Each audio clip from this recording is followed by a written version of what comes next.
अचानक कशी आली तू? कशी आहे बेटा? मी मस्त आहे मामा. मला तुझी खूप आठवण होती म्हणून लगेच आलंय. अरे विनी तू पप्पा कशी आहेस बाबा? मजेत. आणि तुझा पाय कसा आहे? पाय ठीक आहे. डॉक्टर म्हणाले की जरा माहेरी जाऊन ये. काय घरचे लोक जरा लाडबीट करते ना तर पटकन बरा होईल. पाहिलं कशी बोलते काठी? ए बाबा मला ना खूप भूक लागली. काहीतरी खायला कर ना. काय खाणार बेटा? ते तू नेहमी करतेस ना ते मटार पोहे करू? करेक्ट. त्याच्यामध्ये मटार जास्त आणि पोहे कमी असतात. ते नाही मुलगी, चल मला मदत करायची. चल चल चल लवकर.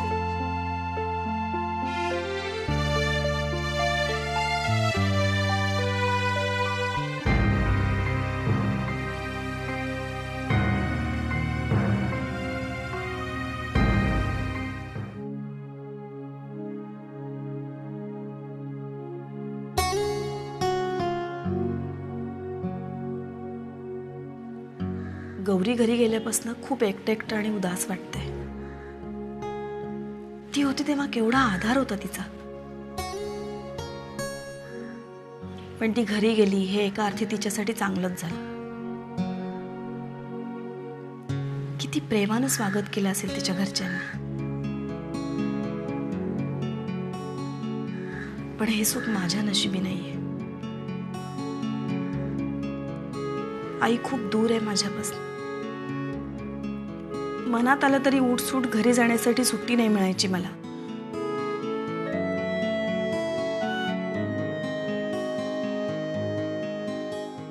घरच्यांच्या सुखासाठी तरी मला इथे राहायलाच हवं.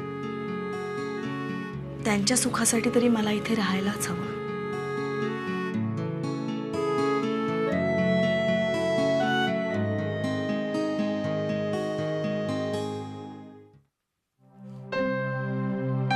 अच्छा असं आहे तर हा बघतोस तुला.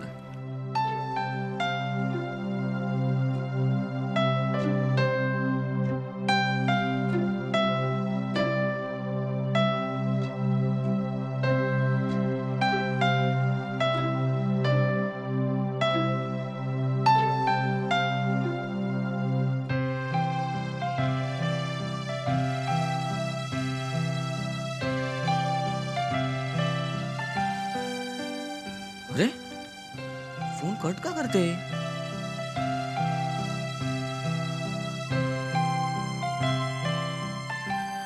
थांब आता कसं फोन उचलत नाही बघते.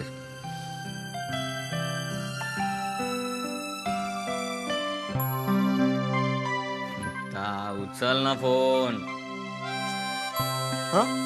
उचलत नाही का मुक्ता? नाही नाही मी लावून देऊ का? नाही नको काका कशाला. मी आपला असंच जरा असं काय? नाही म्हणजे फोन लागत नव्हता म्हणून मी ते ट्राय करत होतो. तुझ्या वयात मी सुद्धा होतो. चेहऱ्यावरचं एक्सप्रेशन मला कळतं मला काय ते. खरं सांग खूप बरं वाटलं. तू इथं असलास की तू बेचैन असतोस. ती आमच्या घरी आली की ती बेचैन असते. चांगलं आहे. तुम्ही दोघेही आनंदी आहात. बरं वाटलं. खरे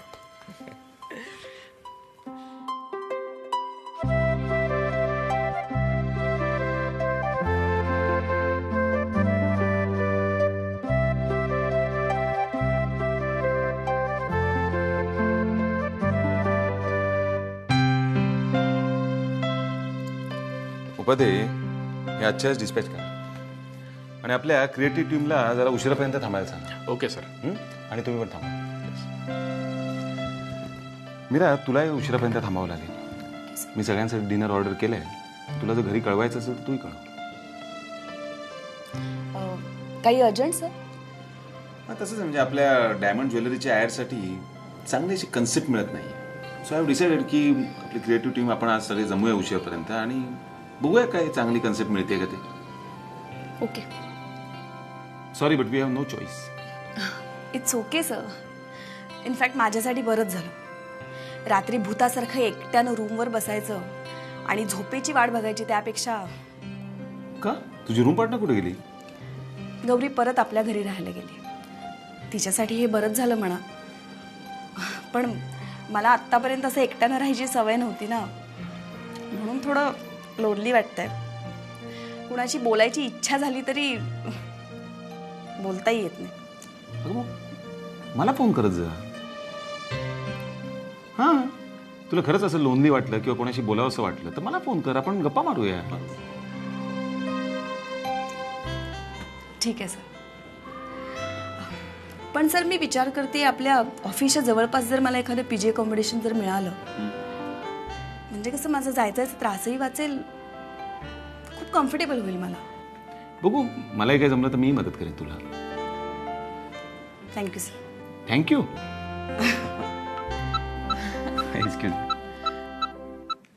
हा बोल मंदार. काका काका इथे येऊ शकशील ताबडतोब? काय रे, काही प्रॉब्लेम आहे का? तू ये ना, मग आपण बोलूया. हो हो, मी लगेच येतो.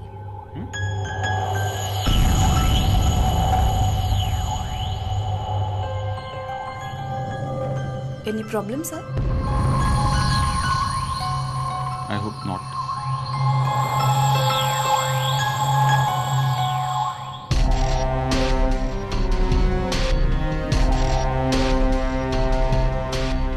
सांगतेस काय म्हणते? दिस इज टेरेबल. सगळा प्रकार भयंकर आहे. मला तर वाटलं होतं विनी सहज 2-4 दिवस राहायला आली आहे इकडे. सगळं इतकं विचित्र असेल, माझा विश्वासच बसत नाहीये. सागर, पण तुला हे सगळं माहिती आहे, प्लीज तिला कळून देऊ नकोस. विनीला कसं काही कळू देईल?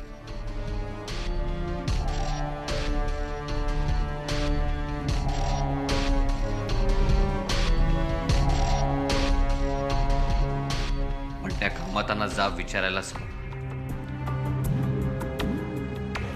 एका मुलीच्या आयुष्याशी खेळताना काहीच कसं वाटत नाही त्यांना.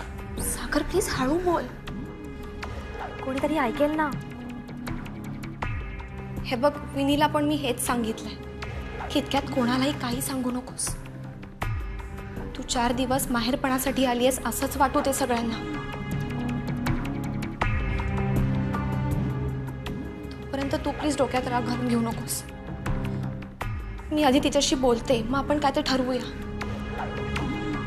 तोपर्यंत तू प्लीज शांत राहा सागर. शांत कसा राहू मी मुक्ता? ही सरळ सरळ फसवणूक आहे. मला तर काही कळतच नाही. प्रॉब्लेम संपायचं नावच घेत नाहीये.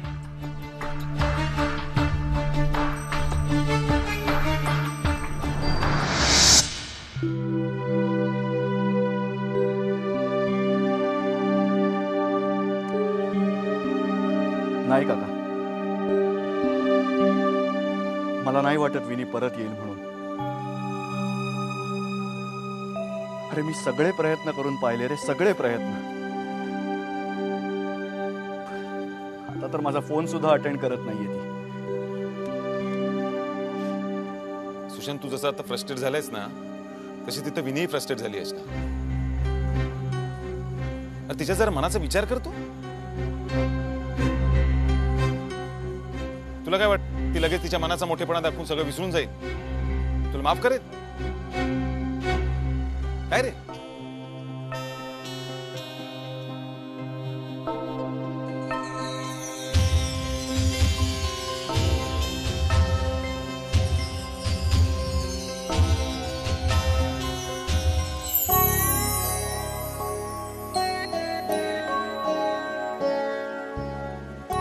विनीसाठी खूप मोठा धक्का आहे हा सुशांत.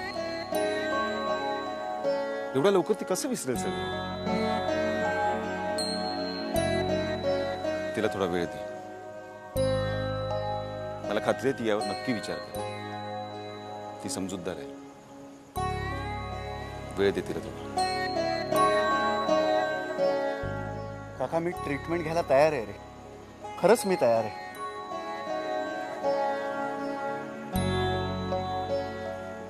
पण विनी, काका मी खूप मिस करतोय रे तिला.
शी,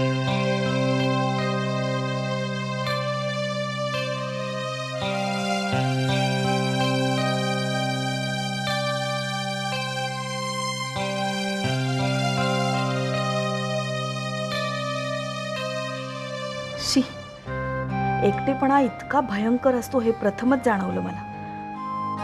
मुंबईसारखं माणसांनी गजबजलेलं शहर, तरी प्रत्येक माणूस बेटावर राहत असल्यासारखा, एकटा, एकाकी. ही गौरी गेल्यापासून मला जास्तच उदास वाटायला लागले. काय करू?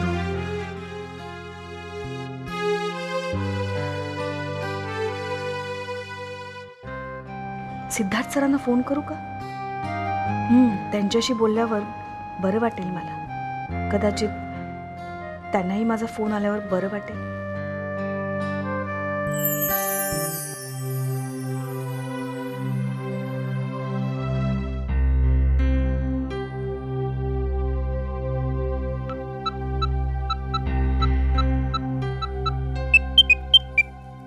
हॅलो. हॅलो सर, मी मीरा बोलते. तुमच्याशी थोडंसं बोलायचं होतं. How are you? मी ठीक आहे. मी डिस्टर्ब तर केलं नाही ना तुम्हाला? नाही, तसं नाही, पण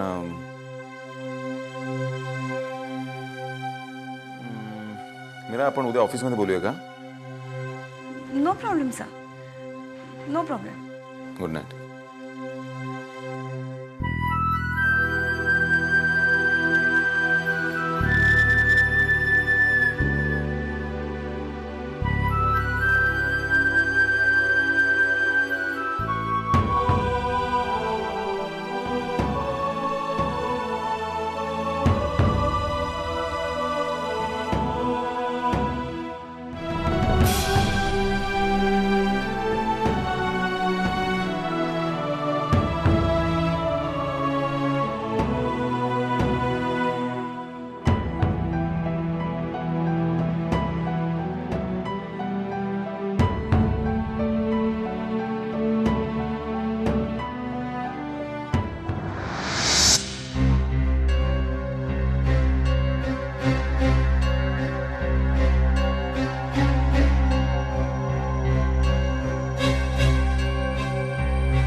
आला होता सागर?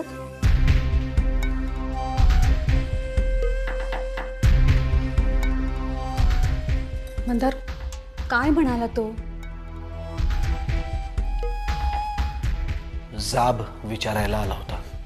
काय? आपण असे का वागलो, सरदेसाई कुटुंबाची आपण अशी फसवणूक का केली, आणि सगळ्यात महत्वाचं विनीची फसवणूक का केली.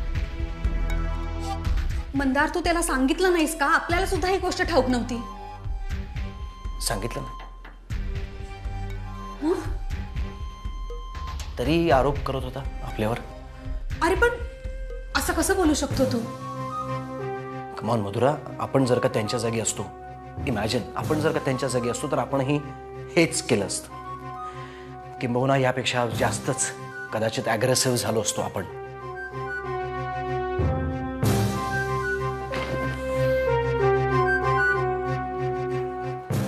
पण मीही त्याला म्हणालो की तू सुशांतच्या जागी जाऊन विचार कर. जर तुझ्यात एखादा अवगुण असता, एखादी लपवण्यासारखी गोष्ट असती, तर तू ती मुक्ताला सांगितली असतीस.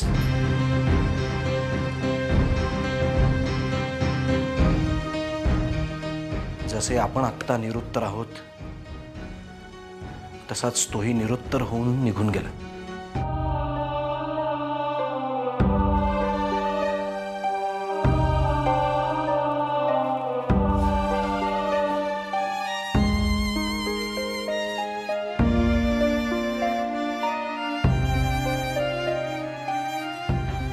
मंदार, हे मी त्याला कितीही बोललो असेल तर यार, तरी खूप गिल्टी वाटते मला. खूप गिल्टी. असं वाटतं की आपण खरंच त्या लोकांची फसवणूक केली आहे.